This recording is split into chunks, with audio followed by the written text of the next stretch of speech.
നമസ്കാരം. ഡിഫറെന്റ് മീഡിയയുടെ പുതിയൊരു വീഡിയോയിലോട്ട് ഏവർക്കും സ്വാഗതം. ഇന്ന് എന്നോടൊപ്പം അതിഥിയായിട്ടുള്ളത് ഇൻസ്റ്റാഗ്രാം റീൽസ് താരം സതീഷാണ്. അപ്പൊ നമുക്ക് സതീഷിന്റെ വിശേഷങ്ങൾ ചോദിച്ചറിയാം. നമസ്കാരം സതീഷ് ചേട്ടാ. നമസ്കാരം. ഇപ്പോ ഞാൻ സതീഷിനെ കുറിച്ച് പറയുന്നേക്കാൾ കൂടുതൽ ചേട്ടൻ തന്നെ പറയുകയാണെങ്കിൽ നമ്മളെ പ്രേക്ഷകർ കുറച്ചുകൂടി സിമ്പിൾ ആയി കിട്ടും. ആരാണ് എന്താണ് എന്നുള്ളത്. എന്റെ പേര് സതീഷ്. തൃശ്ശൂരാണ് സ്ഥലം. തൃശ്ശൂർ ഒളരി എന്ന് പറഞ്ഞ സ്ഥലത്തു നിന്നാണ് ഞാനിപ്പോ വരുന്നത്. അപ്പൊ എന്നെ പറ്റി ഞാൻ തന്നെ പറയുകയാണെങ്കിൽ ഞാനൊരു ഡാൻസറാണ്, മോഡലിംഗ് ചെയ്യുന്നുണ്ട്, പിന്നെ അതിനുപരി ഒരു ഫാഷൻ ഡിസൈനറും കൂടിയാണ്. ഇപ്പോ എന്നെ പറ്റി ഞാൻ വീണ്ടും പറയുകയാണെങ്കിൽ അല്ല പറയണമെന്നല്ലേ ഉദ്ദേശിച്ചത്. പക്ഷെ പറയണ ഇപ്പൊ തൊട്ടടുത്ത് തന്നെ ഇറങ്ങിയ ഒരു ആൽബം ഇറങ്ങിയിട്ടുണ്ടായിരുന്നു. കാട്ടുമങ്ക. ഒരു പക്ഷെ പ്രേക്ഷകർ ഏറ്റവും കൂടുതൽ ഏറ്റെടുത്തു എന്നോട് പറയാം.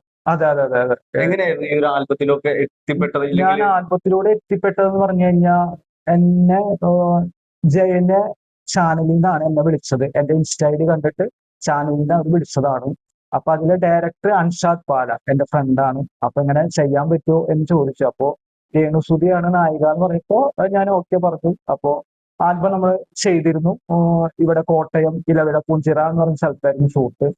അപ്പൊ ആൽബം നമ്മള് സ്റ്റാർട്ടിങ്ങില് ഈ ആൽബം അതിനെ ഉപരി ഈ ആൽബം ഇറങ്ങാനായിട്ട് കുറച്ച് വൈകിപ്പോയി. അത് വൈകിയതിന്റെ കാരണം എന്താ വെച്ചാൽ നമ്മൾ ഈ ആൽബം മില്യൺ അടിച്ചിരുന്നു. നമ്മുടെ വീഡിയോസിനൊക്കെ നല്ല മില്യൺസ് കാര്യങ്ങളൊക്കെ അടിച്ചിരുന്നു. അപ്പോ ഈ ആദിവാസി സംഘടനയിൽപ്പെട്ട കുറച്ച് പേര് നമുക്കെതിരെ കുറച്ച് കേസുകളും കാര്യങ്ങളൊക്കെ ഫയൽ ചെയ്തിരുന്നു ഈ ഡയറക്ടറുടെ. അതുകൊണ്ടാണ് നമുക്ക് ഈ ആൽബം ഇറങ്ങാനായിട്ട് നേരം വൈകിയിരുന്നത്. അപ്പൊ അതിൻ്റെതായിട്ട് കുറച്ച് ബുദ്ധിമുട്ടുകളും പ്രയാസങ്ങളും നമുക്ക് ഉണ്ടായിരുന്നു. പിന്നെ ഈ ആദിവാസികൾ അവര് ഈ നമുക്ക് കേസ് കൊടുത്ത അവര് തന്നെ നമ്മളെ തിരിച്ചു വിളിച്ച് നമുക്ക് ഭയങ്കര അനുമോദനവും കാര്യങ്ങളൊക്കെ ഫോണിലൂടെ അറിയിക്കുകയും കാര്യങ്ങളൊക്കെ ചെയ്തിരുന്നു. ഈ ആൽബം ഇറങ്ങിയതിനു ശേഷം ആൽബം ഇറങ്ങിയതിനു ശേഷം സപ്പോർട്ടായിരുന്നു. എന്തായിരുന്നു കൂടുതലും ഇതുപോലെ ഒരു ഇഷ്യൂ ഉണ്ടാവാനുള്ള കാരണം? ഇഷ്യൂ എന്ന് വെച്ച് കഴിഞ്ഞാൽ അവരിലേക്കുള്ള എന്തോ ആ പാർട്ടി സീനിലുണ്ടാവും അവര് ആചാരങ്ങൾ അങ്ങനെ അതെ അതെ അവരെ ആചാരങ്ങൾ തെറ്റിച്ചു ലംഘിച്ചു എന്നൊക്കെ പറഞ്ഞിട്ടായിരുന്നു പ്രശ്നങ്ങളും കാര്യങ്ങളൊക്കെ വന്നിരുന്നത്.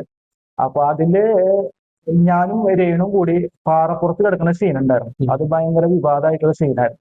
അപ്പൊ അത് അത്യാവശ്യം തെറിവിളികളും കാര്യങ്ങളൊക്കെ നമ്മുടെ ഡയറക്ടർക്ക് ഒരുപാട് നെഗറ്റീവുകൾ കിട്ടിയാലാണ് നമുക്കൊരു ഇപ്പോഴത്തെ ഒരു കൺസെപ്റ്റിൽ എന്ന് പറഞ്ഞാൽ ഏതൊരു വിഷ്വൽ ഇട്ട് കഴിഞ്ഞു കഴിഞ്ഞാലും അതിൽ നെഗറ്റീവ് ഉണ്ടെങ്കിൽ മാത്രമാണ് ആ വീഡിയോ റീച്ച് ചെയ്യാറുള്ളൂ. അതെ ശരിയാണ്. അതുകൊണ്ട് അങ്ങനെയായിരിക്കും അതിന് വന്നിട്ടുണ്ടാവുമെന്ന് ഇതാക്കാം. അതെ അതെ അതെ. ഞാനിപ്പോ കാട്ടുമഞ്ചല് എത്തിയതിനു ശേഷം അതിന് എനിക്ക് കുറെ ഓഫേഴ്സും കാര്യങ്ങളൊക്കെ വന്നിരുന്നു കേട്ടോ. അപ്പോ ഓക്കെ. ഇപ്പൊ കാട്ടുമങ്ക എന്ന് പറയുന്നത് നമ്മൾ ആദ്യം തന്നെ നമുക്കൊരു പ്ലാറ്റ്ഫോം ഉണ്ടാക്കിയ ശേഷമായിരിക്കും നമ്മൾ കാട്ടുമങ്കയിലേക്ക് എത്തിപ്പെട്ടിട്ടുണ്ടാവുക. ആദ്യം തന്നെ നമ്മൾ വന്നപ്പോ റീൽസ് ചെയ്തിട്ടുണ്ടായിരുന്നു, അതേപോലെ തന്നെ മോഡലിംഗ്, അതേപോലെ ഡാൻസർ ആയിരുന്നു. അതിനുശേഷമാണ് നമ്മൾ ആക്ടറായിട്ട് ഒരു മിനി സ്ക്രീനിലോട്ട് വരുന്നത്. അതെ അതെ. ആദ്യം തന്നെ എങ്ങനെയായിരുന്നു തുടക്കം? എങ്ങനെയായിരുന്നു എന്റെ തുടക്കം എന്ന് പറഞ്ഞു കഴിഞ്ഞാൽ എന്റെ ജോലി ആദ്യം തന്നെ പറയുകയാണെങ്കിൽ ഞാൻ ഫാഷൻ ഡിസൈനർ ആണ്. അതായത് ഞാൻ സ്റ്റിച്ചിങ് ചെയ്യുന്നുണ്ട്. എനിക്ക് 2 ബോട്ടിക് ഉണ്ട്. തൃശ്ശൂരും പൊതുവായി 2 ബോട്ടിക് ഉണ്ട്. അപ്പൊ അതിനുപരി എനിക്ക് ഒരു പാഷനായിട്ട് തോന്നിയപ്പോ മെറിമെയ്ഡ് എന്ന കമ്പനിയിൽ നിന്ന് എന്നെ വിളിച്ചിരുന്നു. അതിൽ ഇന്ദുലേഖ എന്ന് പറഞ്ഞൊരു കുട്ടി എന്റെ ഫ്രണ്ടാണ്, ആളാണ് അതിൽ ചെയ്യുക. അപ്പൊ ആള് മുഖേനാണ് ഞാൻ മോഡലിംഗിന് വന്നത്. മോഡലിംഗ് വന്നതിന് ശേഷം പിന്നെ എനിക്ക് തോന്നി കുറച്ച് നാൾ കഴിഞ്ഞ് ഡാൻസ് പഠിക്കാൻ തുടങ്ങി. എനിക്ക് ഡാൻസ് ഭയങ്കര ഇഷ്ടം. അങ്ങനെ ഞാൻ ഭരതനാട്യം ഭരതനാട്യം ഞാൻ പഠിക്കുന്നുണ്ട്. ഇപ്പോഴും തുടർന്ന് പഠിച്ചുകൊണ്ടിരിക്കുന്നതാണ്. സ്റ്റുഡന്റ് കൂടിയാണ്. അതെ അതെ, തുടർന്ന് പഠിച്ചുകൊണ്ടിരിക്കുകയാണ്. അപ്പൊ അങ്ങനെയാണ് ഞാൻ കാട്ടുമഞ്ചലിലേക്ക് എത്തിയത്. പിന്നെ എങ്ങനെയാണ് ഇപ്പോ മോഡലിംഗ് പിന്നെ റീൽസ് ചെയ്താലാണ് റീൽസിലൂടെ കുറെ വീഡിയോസ് ഒക്കെ ചെയ്തിരുന്നത്. കുറെ വീഡിയോസ് വൈറലായിട്ടുണ്ട്. അതുകൊണ്ട് ഒരുപാട് ബാഡ് കമന്റ്സ് ഉണ്ട്. ഞാൻ അക്കൗണ്ട് ശ്രദ്ധിച്ചു, ലാസ്റ്റ് ഇട്ട വീഡിയോക്ക് വരെ ഒരുപാട് നെഗറ്റീവ് കമന്റ്സ്. എങ്ങനെ ഈ റീൽസ് ചെയ്യുമ്പോൾ ബാഡ് കമന്റ്സ് ഒക്കെ? അല്ല, ഞാൻ നെഗറ്റീവ് കമന്റ് ഒന്നും എന്നെ ബാധിക്കില്ല. കാരണം എന്താ വെച്ച് കഴിഞ്ഞാൽ നെഗറ്റീവ് പിന്നീട് അത് പോസിറ്റീവായി മാറും. അപ്പൊ അതുകൊണ്ട് നെഗറ്റീവ് ഒന്നും എന്നെ ബാധിക്കില്ല. എന്താ വെച്ച് കഴിഞ്ഞാൽ കഴിഞ്ഞ ദിവസം ഞാൻ ഒരു വീഡിയോ ഒരു കുട്ടിയുടെ റിയ എന്ന് പറഞ്ഞ ഒരു കുട്ടിയുടെ കൂടെ വീഡിയോ ചെയ്തിരുന്നു. അതില് മിക്കതിലും തെറി മാത്രമാണ്. എല്ലാം തെറിയാണ്. അതിൽ ഒരു പോസിറ്റീവ് കമന്റ് പോലും അതിലില്ല. കമന്റ്സ് ഒക്കെ വരുമ്പോൾ നമ്മളെ വീട്ടുകാര്, അച്ഛനമ്മ, അവരൊക്കെ എങ്ങനെയാണ്? അവരൊക്കെ ഇത് കാണാറുണ്ട് വീഡിയോ ഒക്കെ? വീഡിയോ കാണാം. അഭിപ്രായങ്ങളൊക്കെ പറയാറുണ്ട്. അഭിപ്രായങ്ങൾ ഈ കഴിഞ്ഞ ദിവസം പോയ വീഡിയോക്ക് വലിയ അഭിപ്രായം പറഞ്ഞില്ല. അതിന് മുപ്പാട് കാട്ടുമങ്കയിൽ നല്ല അഭിപ്രായം, പുറത്തും വീട്ടിൽ നിന്നും എന്റെ ബന്ധുക്കളിൽ നിന്നും നല്ല അഭിപ്രായം. അതെ, ഈ റീൽസ് ഒക്കെ ചെയ്യുന്ന ടൈമിൽ ഇപ്പൊ ഞാൻ പറഞ്ഞു കുറെ ബാഡ് കമന്റ്സ്, അപ്പൊ അതൊക്കെ അവർ കാണാറുള്ളതാണ്. അപ്പൊ അതിനെ കുറിച്ചൊക്കെ വീട്ടുകാർക്ക് നമ്മൾ ഡിസ്കസ് ചെയ്യണം. നമ്മളെല്ലാവരും ചുറ്റുവട്ടം ഇരിക്കുമ്പോൾ എന്താണ് ഒരു ചർച്ച വരുമല്ലോ. അങ്ങനെ വീട്ടുകാർക്ക് അറിയും, ഫാമിലിയിലോ കസിൻസോ അങ്ങനെ ആരെങ്കിലൊക്കെ അങ്ങനെ ചോദിച്ചാൽ കളിയാക്കാറുണ്ട് വീട്ടില്. എന്തിനാണ് ഇങ്ങനെയുള്ള വീഡിയോസ് ചെയ്യണം ചോദിച്ച് കളിയാക്കാറുണ്ട്. അത് ഞാൻ ചിരിച്ചു തള്ളാറുള്ളൂ. ഞാൻ അങ്ങനെ തലയെ റിയാക്ട് കെട്ടി ഇല്ല തലയെ കെട്ടി വെക്കാറൊന്നുമില്ല. ഇപ്പോ ഇതുപോലുള്ള വീഡിയോസ് ഇപ്പോ അടുത്തിറങ്ങിയ പോലെ തന്നെ ഇനിയും വീഡിയോസ് റീൽസ് ഉണ്ട്. കുറച്ച് റീൽസ്, എക്സ്പോസ് റീൽസ് ഇപ്പൊ കുറച്ച് ദിവസം കഴിഞ്ഞാൽ വരും. ഇപ്പോ പറയുന്നൊരു ഇതാണ്, വലിയ താരങ്ങൾ കൂടെ അഭിനയിക്കുമ്പോൾ ചെറിയ താരങ്ങൾ ഒതുങ്ങി പോകുന്നു എന്നൊക്കെ പറയുന്നത്. അങ്ങനെ ഒരിക്കലും ഇല്ല ഞാൻ പറയുകയാണെങ്കിൽ. കാരണം ഈ കഴിവുണ്ടെങ്കിൽ രക്ഷപ്പെടാം. ഇപ്പൊ രേണുസുതിന്റെ കൂടെ അഭിനയിച്ച ശേഷം താങ്കൾ ആദ്യമായിട്ട് റീൽസിലാണ്, പിന്നെ ഒരു മിനി സ്ക്രീനിലോട്ട് വരുന്നത്. അപ്പൊ അതിനെ കുറിച്ചൊക്കെ ഇങ്ങനെ ഓരോരുത്തർ പറഞ്ഞിട്ടുണ്ടാവും. പറഞ്ഞിട്ടുണ്ടായിരുന്നു. ഇപ്പൊ രേണു ചേച്ചിയായിട്ട് അഭിനയിച്ചതിന് ശേഷം എനിക്ക് 2 പടത്തിലേക്ക് ഓഫേഴ്സ് വന്നിട്ടുണ്ട്. ഇപ്പൊ അടുത്ത മാസം ഞാനും രേണു ചേച്ചി പുതിയൊരു ആൽബം ചെയ്യുന്നുണ്ട്. അടുത്ത മാസം ചെയ്യുന്നുണ്ട്. അതും ഈ അൻഷാദ് തന്നെയാണോ? അൻഷാദാണ് നമ്മുടെ ടീം തന്നെ. അൻഷാദ് പാറയാണ് അതിന്റെ ഡയറക്ടർ.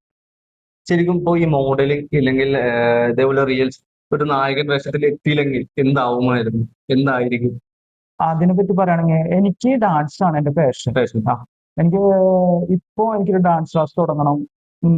അങ്ങനെ കുറച്ച് ആഗ്രഹങ്ങളുണ്ട്. അപ്പോ ഇതിൽ പോയില്ലെങ്കിൽ എനിക്ക് മെയിൻ ആയിട്ട് ഡാൻസ് ആണ്. ഇപ്പോ വേറെ ഏതെങ്കിലും സിനിമകളിലോ അല്ലെങ്കിൽ വല്ല കൊറിയോഗ്രാഫി അങ്ങനെ എന്തെങ്കിലും? ഇല്ല, ഞാനൊരു 6-7 വർഷം മുമ്പാട് ഞാൻ പേഴ്സണൽ അസിസ്റ്റന്റ് ആയിട്ട് പോവാറുണ്ട്.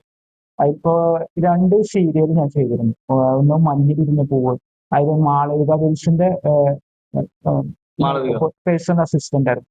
അത് കഴിഞ്ഞിട്ട് ഒരു അമ്മൂന്റെ അമ്മ സീരിയൽ ചെയ്തു, അതിനും അസിസ്റ്റന്റ് ആയിരുന്നു. പിന്നെ അവരുടെ കുറച്ച് സെലിബ്രിറ്റികള് പേഴ്സണൽ ഡ്രസ്സുകൾ, കോസ്റ്റ്യൂം ഡ്രസ്സുകളൊക്കെ ഞാൻ ചെയ്യുന്നുണ്ട്. ഡിസൈനിങ് കാര്യങ്ങളൊക്കെ ചെയ്യുന്നുണ്ട്. അത് കൂടാണ്ട് തന്നെ ഞാൻ ജൂനിയർ ആർട്ടിസ്റ്റ് ആയിട്ട് പണ്ട് പോയിട്ടുണ്ട്. 12 വർഷം മുമ്പാട് പോയിട്ടുണ്ട്, ചെയ്തിട്ടുണ്ട്. 2-3 പടങ്ങളിലൊക്കെ ഞാൻ ചെയ്തിട്ടുണ്ട്. പിന്നെ അത് കൂടാണ്ട് തന്നെ ഒരു പടത്തില് നമ്മുടെ കാന്താരം എന്ന് പറഞ്ഞൊരു പടത്തില് തെലുങ്ക് നടി ജീവിക എന്ന് പറഞ്ഞൊരു പെൺകുട്ടിയുടെ കൂടെ ഞാൻ അസിസ്റ്റന്റ് ആയിട്ട് നിന്നിട്ടുണ്ട്. ഇപ്പോ ഈ മീഡിയ മേഖല അല്ലെങ്കിൽ സോഷ്യൽ മീഡിയ ഒക്കെ തിരഞ്ഞെടുക്കാനുള്ള ഒരു റീസൺ? അങ്ങനെ നമ്മുടെ ജോലി ഫാഷൻ ഡിസൈനിങ് ആയതുകൊണ്ടാണ് ഞാൻ അത് തിരഞ്ഞെടുത്തത്. ഏറ്റവും കൂടുതൽ ഫോക്കസ് ചെയ്യുന്ന ഇതിലോട്ടാ, മീഡിയയിലോട്ടാണോ അതോ എല്ലാത്തിനും ഒരുമിച്ച് ഒരേപോലെയാണ്? എല്ലാത്തിനും ഓരോ സമയങ്ങളിൽ ടൈം ടേബിൾ ഞാൻ തന്നെ വെച്ചിട്ടുണ്ട്. അപ്പൊ പോകുന്നുണ്ട്. ഇപ്പോ ഞങ്ങളെ കുറിച്ച് ഒരുപാട് കാര്യങ്ങൾ ചോദിച്ചു. ഫാമിലിയെ കുറിച്ചൊന്നും ഞാൻ ചോദിച്ചില്ല. വീട്ടിൽ ആരെങ്കിലും? എന്റെ വീട്ടില് അച്ഛനമ്മ, ചേട്ടൻ, ആളുടെ ഫാമിലി, പിന്നെ ഒരു ബ്രദർ, ഒരു സിസ്റ്റർ ഫാമിലി. വലിയ ഫാമിലിയാണ്. ഇവരൊക്കെ ഇങ്ങനെ ഓരോ അതൊക്കെ കാണുമ്പോൾ നിങ്ങളിപ്പോ പറയാറുണ്ടോ, നീ അത് ചെയ്തത് നന്നായി, അല്ലെങ്കിൽ നീ ആ ചെയ്ത വേഷം ശരിയായില്ല, അങ്ങനെയൊക്കെ വല്ലതും അഭിപ്രായങ്ങൾ പറയാറുണ്ട്? എല്ലാ വർക്കും അഭിപ്രായങ്ങൾ പറയാറുണ്ട്. അപ്പൊ ഈ ഒരു മീഡിയ ഫീൽഡിൽ വന്നിട്ട് നിങ്ങൾ കൂടുതൽ ഒരു ഇൻട്രസ്റ്റ് ചെയ്ത വ്യക്തി ഉണ്ടാവുമല്ലോ, ആരാണ് ഏറ്റവും കൂടുതൽ? മനസ്സിലായില്ല. ഇപ്പൊ നിങ്ങളെ ഒരു അട്രാക്ട് ചെയ്തിട്ട് നിങ്ങളെ ഒരാളെ പോലെ ആവണം. ഇപ്പൊ നമ്മൾ ടോവിനോനെ കണ്ട ടോവിനോനെ അങ്ങനെ നമുക്കൊരു വ്യക്തി ഉണ്ടാവുമല്ലോ. അങ്ങനെ ചോദിച്ചാൽ എനിക്ക് ഇഷ്ടം, നടന്മാരുടെ ഇഷ്ടം പൃഥ്വിരാജാണ്. എന്തുകൊണ്ടാ? എല്ലാവർക്കും ഒരു കാരണം ഉണ്ടാവല്ലേ. പൃഥ്വിരാജ്, ചിലപ്പോ ടോവിനോ, ഓരോരോ റീസൺസ് ആണല്ലോ. അങ്ങനെ ചോദിച്ചാ കാരണം ആള് എല്ലാത്തിനും ഭയങ്കരമായിട്ടുള്ള ബോൾഡായിട്ട് സംസാരിക്കുന്ന ഒരാളാണ്. അപ്പൊ അതുകൊണ്ട് എനിക്ക് ഭയങ്കര ഇഷ്ടം. ഇനിയുള്ള ഫ്യൂച്ചർ പരിപാടി എന്താ? ഇനിയുള്ള ഫ്യൂച്ചർ പ്ലാൻസ്? ഒന്നും പ്ലാൻ ചെയ്തിട്ടില്ല. ഇപ്പൊ പോകുന്ന പോലെ പോകും, അത്രേ ഉള്ളൂ. ഞാൻ അടുത്ത ആൽബത്തെ കുറിച്ചുള്ള വിശേഷങ്ങൾ? ആൽബം അടുത്ത മാസം പുതിയൊരു ആൽബം ചെയ്യുന്നുണ്ട്. അതിന്റെ ചർച്ചകളും കാര്യങ്ങളും നടക്കുന്നുണ്ട്. പിന്നെ അടുത്ത മാസം ഒരു സിനിമയിലേക്ക് വിളിച്ചിട്ടുണ്ട്. പുതിയ പടത്തിലേക്ക് വിളിച്ചിട്ടുണ്ട്. അപ്പൊ അതിന്റെ ചർച്ചകൾ. നായക വേഷത്തിലാണോ അതോ? അല്ല. ഇപ്പോ നിങ്ങള് കാട്ടുമാങ്ങയുടെ റീൽസ് ഇട്ടതിന്റെ കമന്റ്സിൽ ഞാൻ ഒരു കമന്റ് വായിച്ചായിരുന്നു. രേണുവുമായിട്ട് ഒരു അഭിഹിതമുണ്ട് സതീഷിന് എന്നൊക്കെ പറഞ്ഞു. അതിനെ കുറിച്ച് എന്താണ് പറയാനുള്ളത്? ഒന്നും ചോദിച്ച ചോദ്യം.